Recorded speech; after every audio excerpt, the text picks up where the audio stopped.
wasomi, wapo wataalamu waliomaliza elimu zao za vyuo vikuu. Sababu hao ni wapinzani, mpaka leo wameshindwa kuajiriwa na serikali yao ndani ya nchi yao. Hawa ni wema? Ni wema kwetu hawa? Hatuwezi kuendelea kuishi na tukawa tayari kubaguliwa katika ajira wakati sisi ni wazawa wa nchi hii na viongozi wetu wapo wanafanya haya kwa makusudi. Hiyo ni sababu ya kwanza, lakini na sababu ya pili.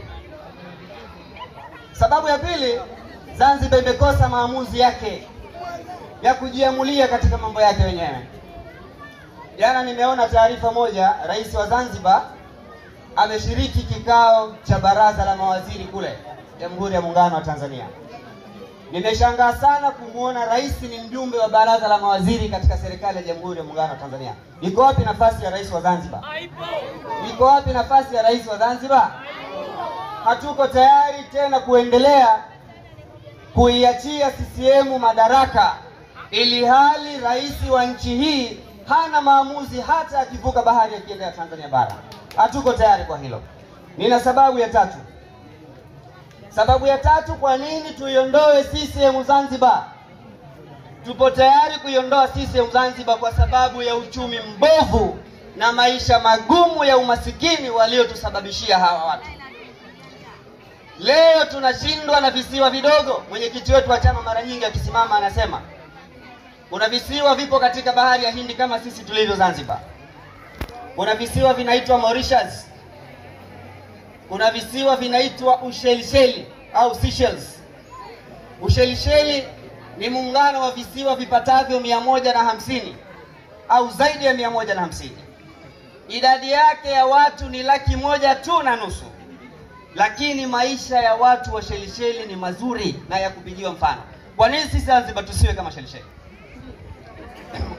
La pili, watu wa Mauritius, historia inatuambia kwamba vile visiwa vilikuwa ni mashamba ya miwa wakati huo wa ukoloni. Walienda wageni wakahamia pale.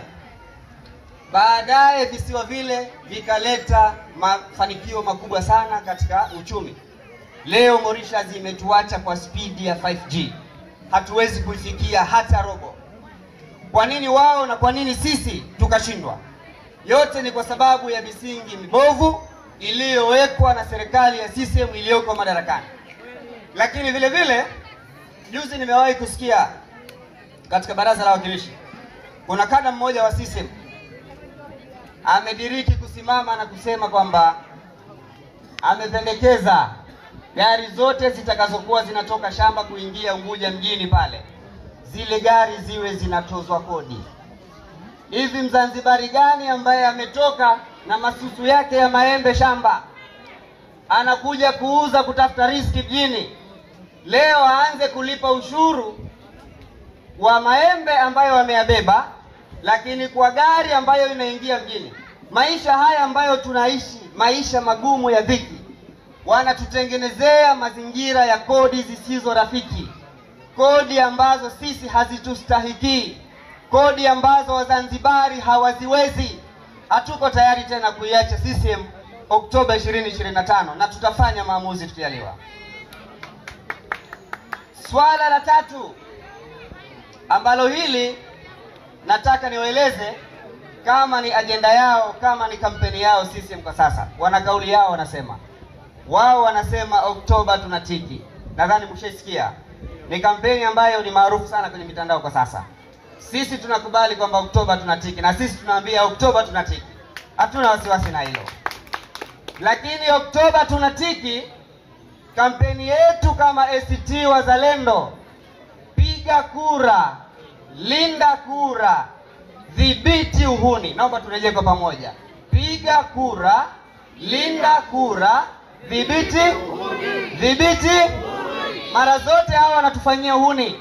Hatupo tayari mwaka huu kuendelea kukubali kuwa wahuni. Manake ukifanya uhuni manake wewe ni mhuni, sio? Hatuko tayari. Kwa hiyo sisi tunawaambia pia Oktoba tutatiki. Lakini wakati Oktoba tunatiki, sisi tutapiga kura, tutalinda kura zetu na tutadhibiti uhuni ambao wamezoea kufanya miaka yote. ACT Wazalendo, ACT Wazalendo, tupo tayari kupiga kura? Tupo tayari kumpeleka Othman Masoud Othman Ikulu? Tupo tayari kulinda kura? Tupo tayari kudhibiti uhuni? Asanteni sana.